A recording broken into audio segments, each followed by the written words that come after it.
Welcome to Crime Crazy, the weekly true crime podcast with Aaron Plein, and Diana Seacon, where we prove that we know nothing about our legal system. But we're still crazy for a good true crime story. Yay. Yay! That was a double eye roll. Was it? It was. I try so hard, but I feel like I'm just contorting my face into horrible places. I like the Diana face. Well, there's so many of them. I think we added a new one last week. I think that might be true. So, Diana, how's it going? It is going. You busy enough? I think so, yes. How about you? Yeah, I think I'm busy enough, too. Oh, but you know what? What? You know what we're going to do this weekend? What? We're going to go to a house in the middle of nowhere. I'm not actually sure where. I should look into that. Yeah. With our girlfriends. Uh-huh. And we're going to become very inebriated, I'm guessing. That's okay. That sounds good. And then the next day we're going to go see the House on the Rock, which I hear is all sorts of fucked up. Awesome.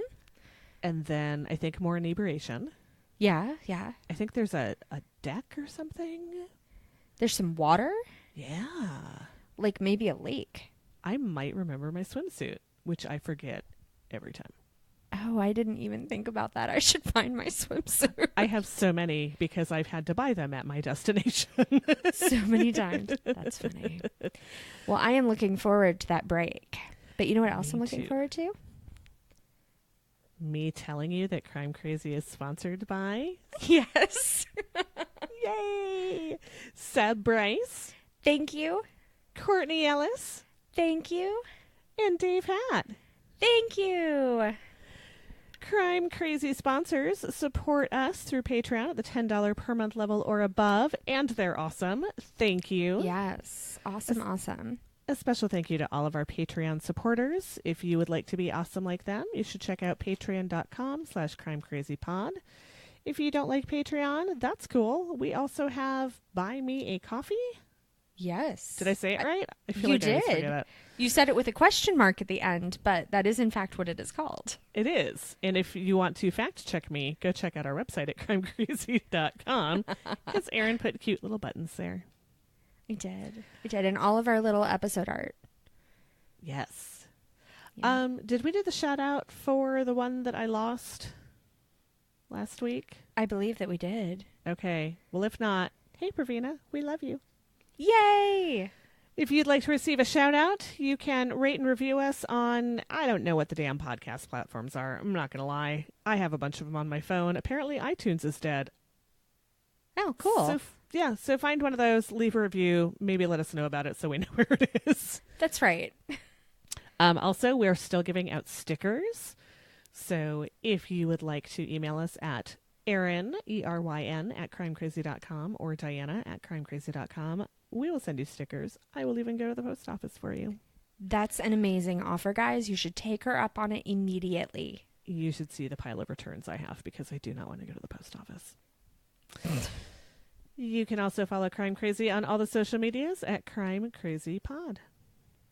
Yay! Aaron. Yes. Did you learn something this week? Oh, did I? Ooh. And it is fucked up, Diana.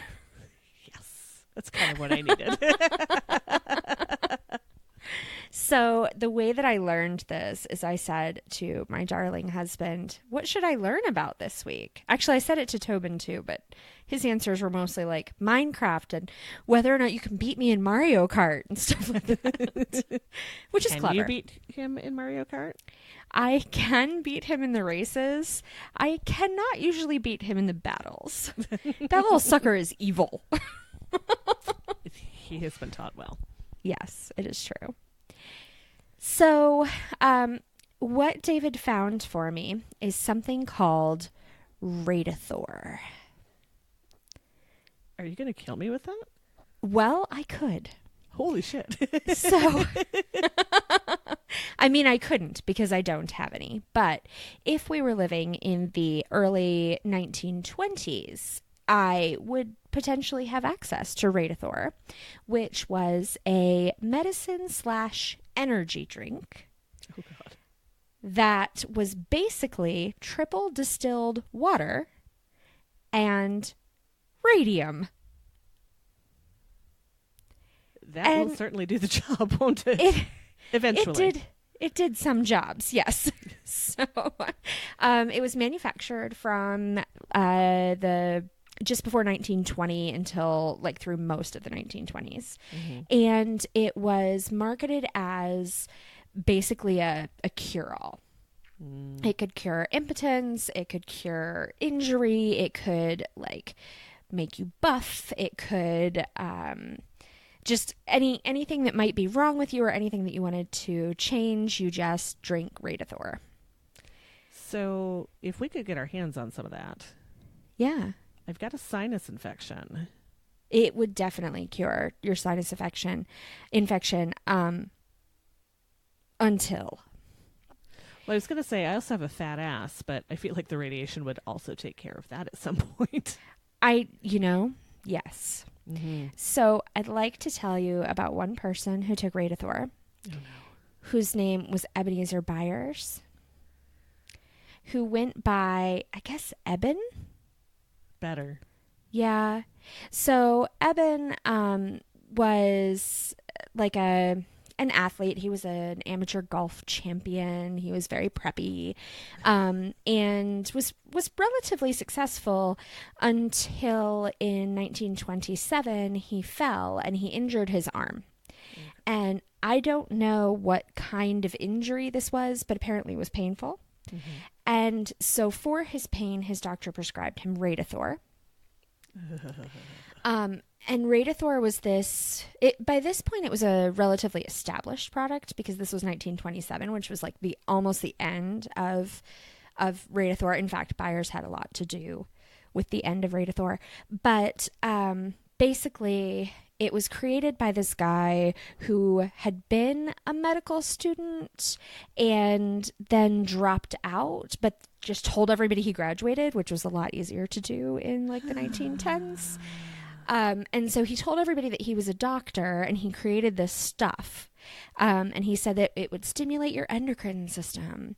But the real trick was that whenever a doctor prescribed it, he would pay them. Right. So they'd get kickbacks. So they prescribed it more often. So Byers was in pain. His doctor, right? Mm. His doctor prescribed Radithor. He took it several times a day, and at first it made him feel a whole lot better. So he said it gave him a toned up feeling, until after like 3 years of taking it, when he had to stop because he had lost so much weight, he had headaches, his teeth just rotted right out of his head. In 1931, the Federal Trade Commission was like, hey, can you come tell us about your experience? Like, we've pulled this drug from the market because people are getting sick. And he was so sick he couldn't travel. So all of his, oh God, this is so nasty. All of his upper jaw, except for the very front part with his 2 front teeth, and most of his lower jaw all had to be removed because it was just disintegrating. And he was getting holes in his skull, and he was sort of rotting from the inside out. He died in 1932, so 5 years after hurting his arm. God, it took that long? Yes. Oh. They attributed the death to radiation poisoning, but it was actually due to like 1 million cancers that he got from the radiation. Yeah. They buried him in a lead-lined coffin because he was seriously radioactive after death. But when they exhumed him in 1965 to do some additional studies, he was still highly radioactive. Yeah. Yeah. Well, Marie Curie's notes are still locked up. Oh, yeah. Because they're so radioactive. And I got to thinking about that, I don't know why, a while ago, because I'd heard that, like, they're very protected, like, you can't go in and like, read her notes and stuff. And I was rehearing this somewhere, and I remembered that I have visited Marie Curie's grave. She's at the Parthenon in Paris. And I got to thinking, like, well, that seems like a bad idea there. But Yeah. her coffin is lead-lined Gotcha. because she is probably Protected still living. radioactive. Yeah. So as sick as all of this is, I have to end on kind of a funny note, which is the Wall Street Journal article in 1990, where they talked about Radathor and the Byers incident. And the title of the article was, "The Radium Water Worked Fine Until His Jaw Came Off." Oh, God. That is a symbol that things are not going well. Right? So that's what I learned this week. Oh, my God. Liam and I have been listening to Sawbones, so we're still like really early in the series, and we listened to the one about radium, and it's just like, just because something does something doesn't mean it's good for you guys. Yes. That's like pre-story advice. Oh, I'm excited. Yeah. But, Yeah. oh my God, all the things we thought were wonder drugs that just fucking killed us all. Yeah. I mean, it's all kind of a balance, right? Even today, most drugs will kill you. It's just taking the right dosage to kill whatever it is you're trying to kill before it kills you. Right. And then stopping in time. Yeah. When Jeff was first diagnosed, he had to have a PET scan. Mm-hmm. And he was lightly radioactive for about a day. So it wasn't bad enough that, like, some treatments, they advise you to, like, check in a hotel, or they keep you in the hospital, or, like, try to limit your exposure. And it wasn't that necessary for that. He wasn't that radioactive, but we couldn't hug him for a day. Oh. It was the worst. How bizarre. It was so bizarre because he's like, running around feeling fine. Everything's great. But, like, I can't kiss him. I can't hug him. I wasn't sure I should sleep next to him. Right. Just lightly radioactive. Lightly radioactive. Slightly. Just a bit. Yeah. Well, and then, of course, one of his chemos was platinum-based, so I used to tell him he just glittered inside. Yeah. He was expensive on the inside. He was so expensive on the inside. I mean, he was expensive anyway, but yeah. So, Diana, do you have a story that can top my radioactive energy drink? I don't think so, but it's kind of the same timeline. Ooh, I'm ready. We're going retro. I like it. So, however long ago it was on Crime Crazy that we recorded, and it was my turn, I talked about the now disappointing H.H. Holmes while we were in Chicago for the True Crime Podcast Festival. Which and was I wasn't awesome, despite the fact that you ruined my favorite serial killer. I know. I'm still really upset about the whole thing. I wasn't ready to leave Chicago, the city, and I'm not ready to leave Chicago as a source of stories. So today I'm going to talk about one of the most famous murders in Chicago, the murder of John Dillinger. Ooh. John Herbert Dillinger was born on June 22nd, 1903 in Indianapolis, Indiana, to John Wilson Dillinger and Mary Ellen Molly Lancaster, and was the second of their two children. His sister Audrey was 14 years older than he was. Oh, wow. John Wilson Dillinger was a grocer that John Herbert later described as firm in his discipline. Okay. John Herbert's mother died when he was 4, and at the time, widowed fathers who apparently couldn't do anything for themselves Yeah. would generally... I'm familiar. would generally make arrangements for the kids. So the arrangement that John Wilson made was to marry off Audrey and send John Herbert to go live with her and the new hubby. Okay. She and the new hubby would eventually have 7 children together, but at the beginning of their marriage, Audrey was taking care of her little brother. And in 1912, a few years after John Herbert's mother died, John Wilson married Elizabeth Lizzie Fields, and they had 3 more children together. John Herbert was not a fan of his stepmother at first, but he eventually came around, and he and Lizzie had a 3-year-long sexual relationship. Oh, my. About which not nearly enough has been written. I mean, that seems like plenty. Like, that's literally all there is. Like, how did this happen? Did his dad know? What the fuck? Right. Yeah. So, John Herbert was noted for getting in trouble with the law on the regular as a teenager, and known for his, and I quote, bewildering personality. Oh, it's just great.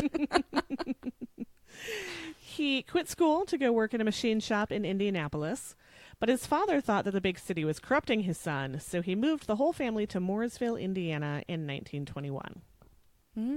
I'm guessing that was not what was corrupting him. Are you reading my notes? He was already on his way, because it turns out that the big city was not the root of his criminal activity. And the next year he was arrested for auto theft.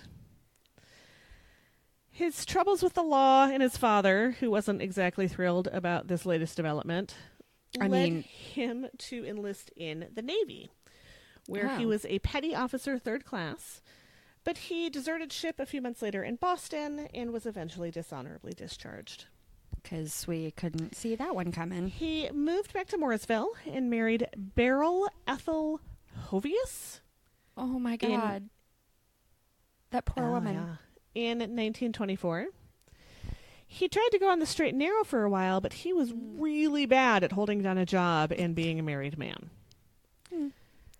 So he and his buddy, Ed Singleton, started planning the robbery of a local grocery store. Perfect. They got away with $50, and during the commission of the crime, John smacked someone on the head with a machine bolt wrapped in a cloth and a gun. Oh my God. That's not the sentence I meant. He smacked somebody in the head with a machine bolt wrapped in cloth, and he had a gun. The gun discharged, but it didn't hit anybody. Okay. Well, that's still great. Dillinger and Singleton were arrested the next day, having been recognized by a minister who alerted the police. Oh, so they're good at this. Singleton pleaded not guilty. John Wilson had a chat with the county prosecutor and somehow convinced John Herbert to confess, plead guilty, and definitely not to talk to a defense attorney. Well, that is great advice. John Herbert was convicted of assault and battery with intent to rob and conspiracy to commit a felony. He expected a lenient sentence since Daddy had talked to the prosecutor. Yeah. But he was sentenced to 10 to 20 in prison. Well, that worked out well. His father was appalled and later told reporters that he regretted the advice that he'd given his son. Yeah. He pleaded with the judge to reduce the sentence, but that didn't work, so John Herbert was on the way to prison. But first, he had to make a stop in Mooresville and testify against Singleton, during which he made a quick escape, but he was recaught in a few minutes. Oh my God, a few minutes, not a few days or a few weeks. He's not a Ted Bundy. No, a few minutes. A few minutes. Singleton was sentenced to 2 to 14 years, and he only outlived Dillinger by 3 years. He was killed by a train after he passed out drunk on the tracks in 1937. Oh my God. So I initially thought when I was reading up on this that John Wilson had gone to the defense attorney to tell him to throw the book at his kid. You know, as robberies go, it wasn't that big of a deal. Nobody was hurt. It was $50, which in the 30s or 20s, I guess at this point, it was a much bigger deal than it is now. But still, it was fine. So when I first read he went and talked to the prosecutor, I assumed he's going to be like, hey, you know what? My kid's going down a bad path. Why don't you go ahead and set him on the straight and narrow?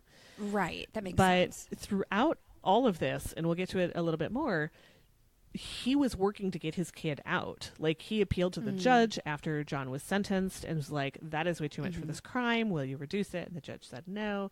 He went out later and got signatures for a petition to get his kid out of jail. Oh, wow. He knew he fucked up. Right. And it wasn't at all to throw the book at his kid. It was to work something out. Well, I mean, it makes sense, right? You would want it to be temporary. Hey, we want to turn my kid's life around, not permanently throw him in prison for the rest of his life. Right. Not. Yeah. Not so. Right. Temporary, not permanent. No, that was kind of the impression I got, is that it was, he's going down a bad path. Help me stop that. Right. Yeah. Didn't work. No.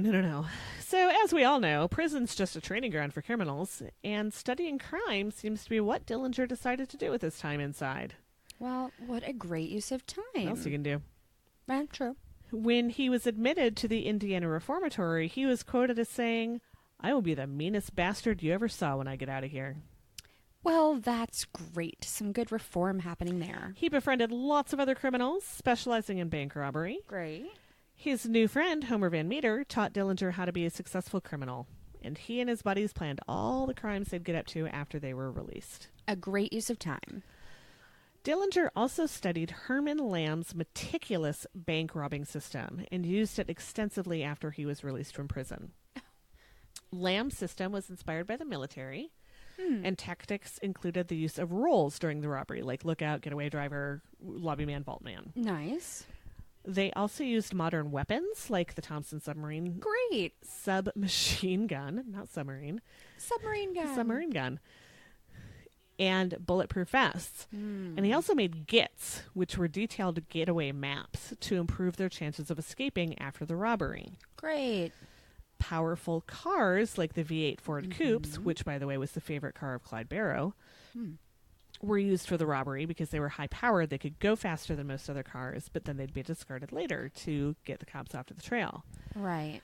And they would also keep caches of gasoline and medical kits in case any of them were injured during the robberies.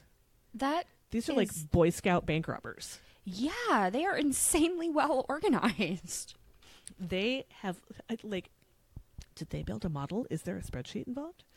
Right.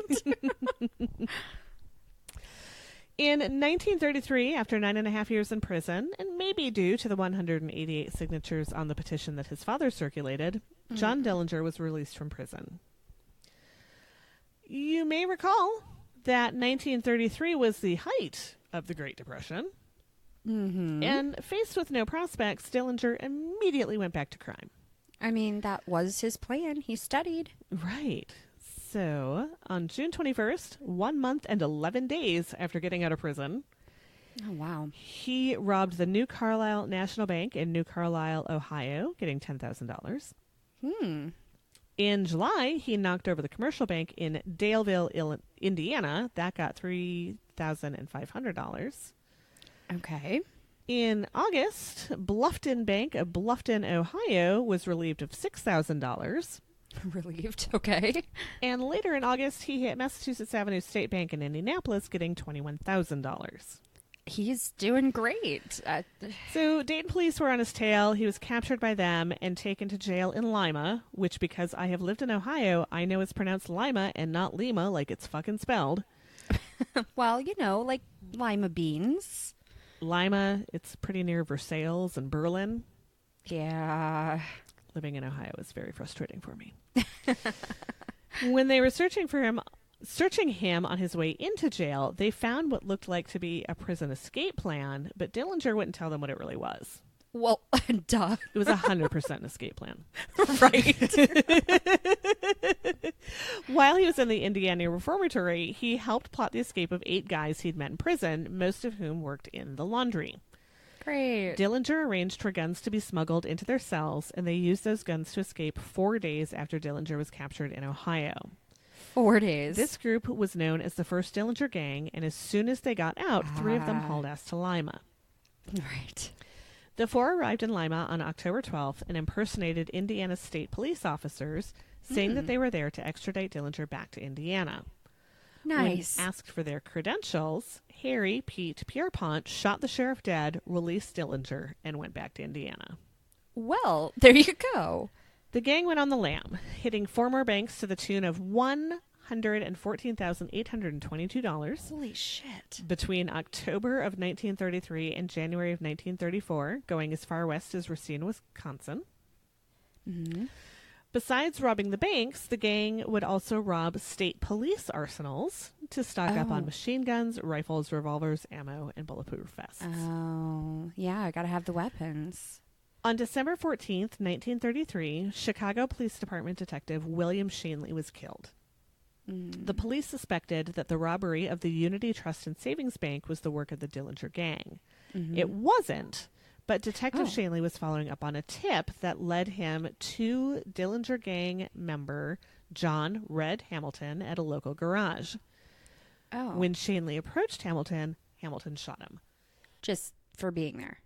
Just because he was a cop and he was there and... Yeah. Oh, Yeah, great. he knew he was a cop. Right. Great. This murder led to the Chicago PD putting together a 40-man Dillinger squad. Nice. The gang, along with Dillinger's girlfriend, Evelyn Billy Frechette, took a little winter vacation to Florida after that. Mm-hmm. Nice. Dillinger went back to Chicago in January, and some of the other guys drove out to Tucson. On January 15th, Dillinger and Hamilton robbed the First National Bank in East Chicago. During this robbery, Dillinger committed his first and only murder of Chicago patrolman William Patrick O'Malley. O'Malley shot Dillinger 4 times, but the bullets were stopped by his bulletproof vest. Right, because, yeah. In return, Dillinger fired his Tommy gun, leaving a perfect row of 8 bullets across O'Malley's chest. Oh, my God. Okay. The police were closing in, so Dillinger and Hamilton decided it was time to visit the rest of the boys in Tucson. But on January 21st, the hotel in Tucson where they were all staying caught fire, and the gang was forced to flee without their luggage. 2 of the gang members gave several firemen $12 each to let them go back in and get their luggage, which they did, but this also allowed the firefighters to get a really good look at several members of the gang. Oh. This ended up being a problem, and the Yeah. arrests of the gang members started coming. Yeah. Charles Mackley, also known as Fat Charles, was traced through his luggage. When the police arrived at the address on January 25th, they found Russell Clark, and he was arrested after a struggle. Mackley was followed to an electric and radio store and arrested while he was looking at radios capable of picking up police calls. I mean, that is necessary. Henry Pete Pierpont was picked up along with his girlfriend Mary Kinder at a staged routine traffic stop. Dillinger was taken last when he arrived back at the house where Clark was captured. Between all the captured, they found over $25,000 in cash and numerous weapons. The men were extradited back to the Midwest, and Pierpont, Mackley, and Clark were sent to Ohio to be tried for Sheriff Sarber's murder. All 3 men were convicted. Pierpont and Mackley received the death penalty, and Clark got a life sentence. On September 22nd, 1934, Mackley was killed by guards as he and Pierpont tried to escape. Pierpont was wounded but survived and was executed on October 17th. Okay. Clark was released from prison in 1968 and died of cancer a few months later. Was he released on, like, compassionate release? Because he was No, sick? he was sentenced to life. That was 34 years. And it just coincided with him being sick and dying. Yeah, I think so. Okay. Convenient. Dillinger was extradited to Lake County Jail in Crown Point, Indiana, to stand trial for the murder of Officer O'Malley. He arrived back at Midway Airport on January 30th. It didn't count, so they arrested him in Tucson. It took them 5 days to get him back to Chicago. And it was like 6 different flights because airplanes couldn't fly for that long anymore. Yet. Oh. I forgot to count, but it was like one of the articles I read gave all of the different legs, and it was ridiculous. How funny. So back at Midway Airport on January 30th, and waiting for him there were 32 heavily armed Chicago policemen and a 13-car caravan with 29 troopers from Indiana to escort him to Crown Point, which is 30 miles away from Chicago. I mean, overkill, but I get it. The police thought they had him this time. Yeah. Local police told the local newspapers that the jail in Crown Point was escape-proof. Yeah, okay. So Dillinger was there for a little over a month before he made it out. Of course. No one's really sure how it happened. According to the local deputy, Dillinger had a real gun. According to the FBI, he carved a fake one. We'll never know. Interesting. On the lam again, Dillinger was indicted by a local grand jury, and the Bureau of Investigation organized a nationwide manhunt for him. But he was on the move. He reunited with his girlfriend in Chicago and then came up to the Twin Cities. Woohoo! Staying in an apartment in South Minneapolis for a couple of weeks and joining up with Hamilton. The 2 of them formed a super mobster gang with Babyface Nelson's crew and went back to robbing banks. Oh, okay. 3 days after escaping Crown Point, the gang robbed the Securities National Bank and Trust Company in Sioux Falls, South Dakota. That got them $49,500. Wow. And the First National Bank in Mason City, Iowa for $52,000. They didn't waste time. Following the Mason City robbery, the gang made it back to St. Paul, saw the doctor because one of the guys was hurt, and then went to Little Bohemia Lodge in Manitowoc Waters, Wisconsin. Wow, busy. The gang had assured the owners that they'd give them no trouble, but the owners got suspicious. They tipped off the U.S. Attorney's Office in Chicago. And a few days later, the lodge was surrounded in the early morning hours, but the officers gave themselves away when they mistakenly shot a local resident and 2 civilian Conservation Corps workers. Oh my God, they just shot people. It's like a fucking kindergarten cop movie. Right. There was gunfire between the two groups, but the whole gang managed to escape. Mm-hmm. The gang made their way back to St. Paul, where police caught up with them. So one of the articles I read said that they were coming from, I forget where it said, but it was indicated to the police that they were coming back towards St. Paul over the High Bridge. And if it's the one I'm thinking of, because it's called the High Bridge between a little part of St. Paul that's across the river from the rest of St. Paul, I used to live right off the High Bridge. Oh, yikes. When I lived up in Cherokee there. You could have been in a whole lot of danger, Diana.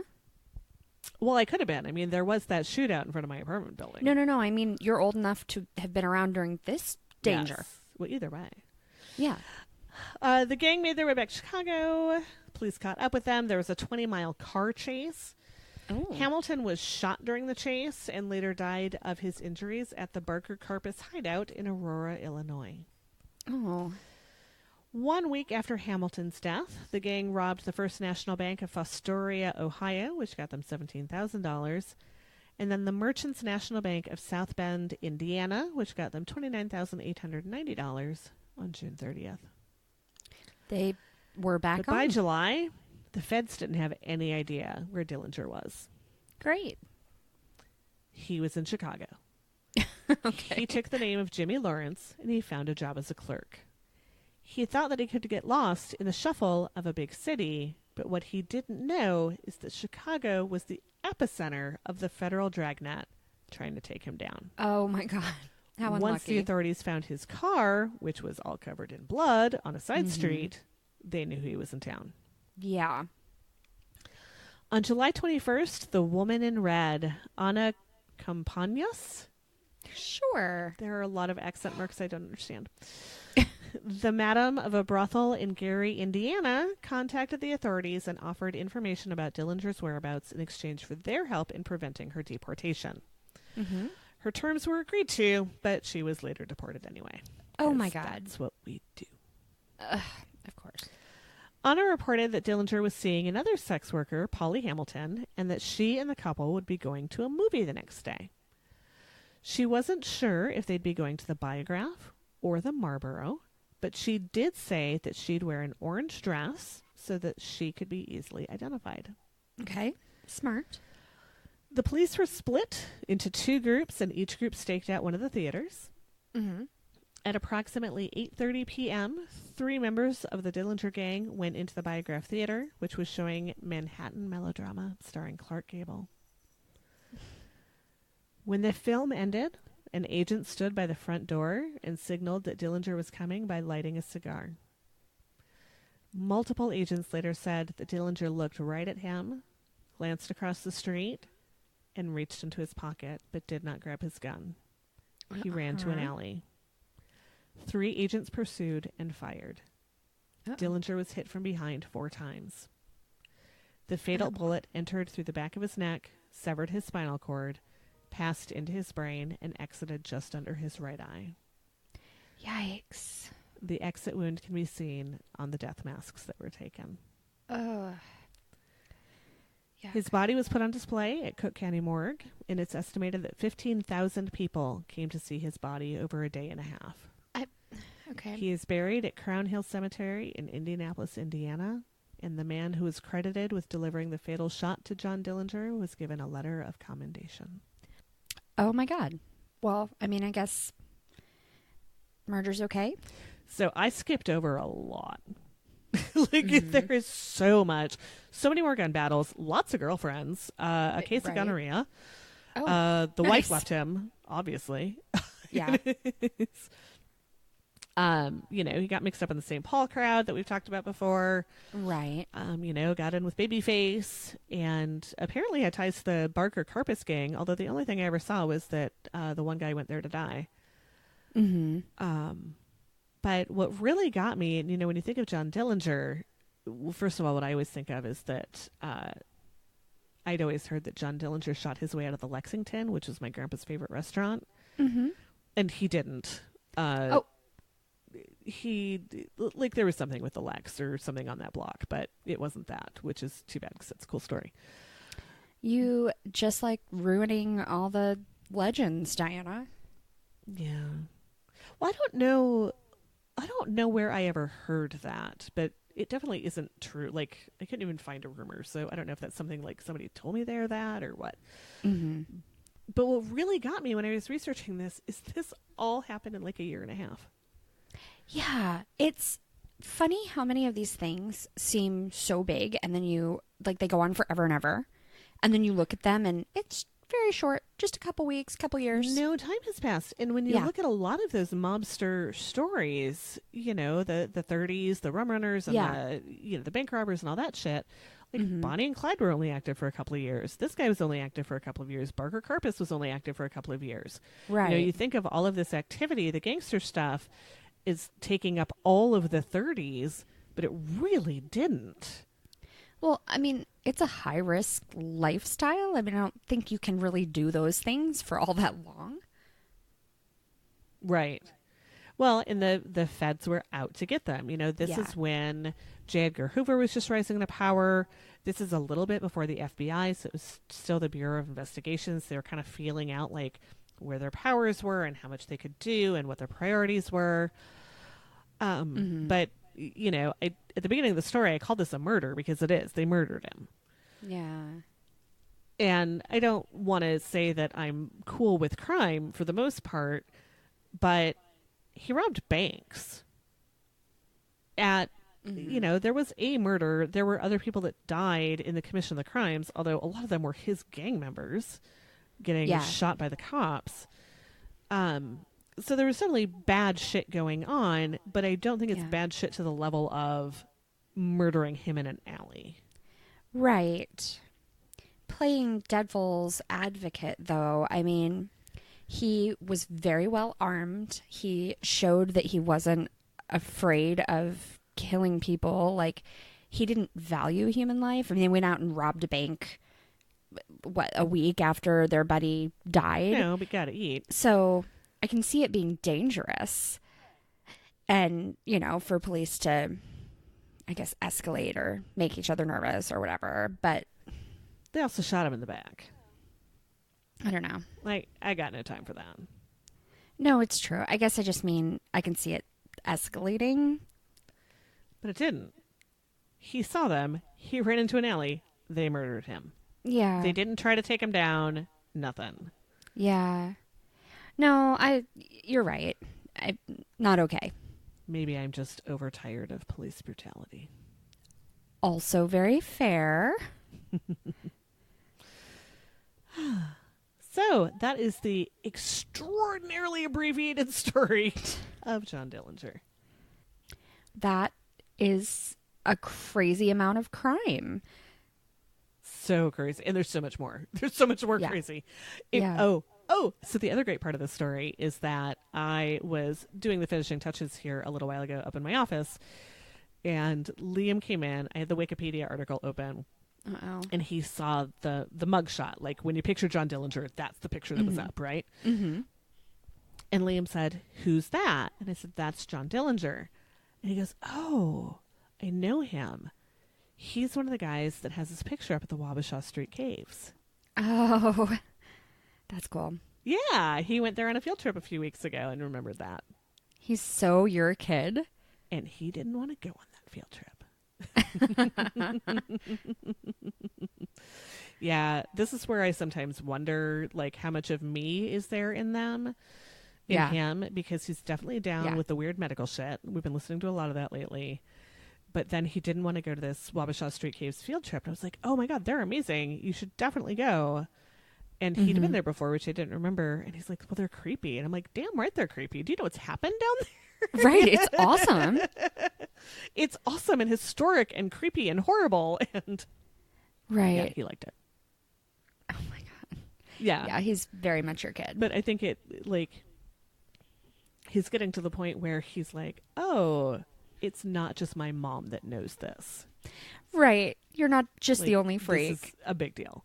Right. Yeah, that's funny. So, Diana, I'm almost afraid to ask if you have any advice or call to action after this story, other than don't go to prison and learn how to be a better criminal, because it's still not going to end well for you. I'm going to say this as another, progeny of a grocer. Okay. I don't care what your daddy tells you. Call a lawyer. Yes, always call it, especially if you're innocent. Yeah. I mean, my dad's a grocer, and I'm pretty sure if I ended up in jail, first of all, he'd be super mad. Right. Super mad. And then second, the first thing he would do is probably call a lawyer for me. Yes. No, that's good advice. So, yeah, call a lawyer. If you can't afford one, the state will appoint you one. Go ahead and take advantage of that. Right. Whether you are guilty or innocent, call a lawyer, talk to someone. Especially if you aren't guilty. Right. Well, and when we were at the True Crime Podcast Festival, we went to that, was it Women in Podcasting panel? Panel's the word I want. There was one girl there, I think from Fatalities, and she talked about how she could make anyone in the audience confess to anything, even if they didn't do it, just using psychological tricks. And so have someone there with you. Yep. I almost wanted to, there was limited time and we were talking about other things, but I almost wanted to be I volunteer as tribute. Right. No, that would be kind of cool. Yeah. Pick something awful. Get me to confess. Right. I feel like it wouldn't take a whole lot for me to confess. Oh, absolutely. Yeah. It would be really fascinating to see all of the tricks, though. Right. And I always think, because you see, I don't know if you watched Making a Murderer, but... A little bit. I watched some of it. Yeah. There was that whole time where they were getting Brendan Dassey to confess, and he just wanted to go back to school. Right. He had no idea what's going on. Totally innocent of everything. Right. And, I watched that and I'm like, all right, that's a kid that has some pretty severe, learning limitations. Right. And is lower on the IQ scale than some other folks, and has not had a robust upbringing. Right. I could see where somebody like that's pretty easy to break, but I feel like I wouldn't be, and to be shown how it's done, I think would be fascinating. Yeah. See, and I definitely would be, because I'm such a people pleaser. I would say whatever they asked me to. If you get the right person, yeah, I bet any of us would be. Yeah. Yeah, no, it's true. And especially, I mean, it's one thing for a nice lady we know that does a podcast to try to do it. But if I were in an interrogation room with the police, with the current, state of affairs as they're going in on our, current situation, worried about what happens to my kid if I don't go home that night, I don't know what I'd confess to. Right. Just anything to let me go home and make sure he's okay. Yeah. Yeah. And especially as, I don't want to play the single parent card here, but as a single parent, I don't have a lot of time to figure it out. No. Yeah. I don't have another parent I can call and be like, you take care of the kid, I'll take care of staying out of jail. Right. And, once I'm in jail, do they come take my kid? Does he get in the system? There's so many things. Absolutely. That, if you tell me that I can get out of here and have a light felony and a fine, fuck yeah, let's do this. Right, exactly. I mean, I'll come get your kid, Diana. We won't let him go. Well, I should give you my mom's number for bail money. Right. But again, I don't know if you hanging on to the kid, is that valid? If they want to take me down for something and I've confessed to something horrible. Yeah, no. I have family, I have you, I have other friends that would take him. They just toss him in the system anyway.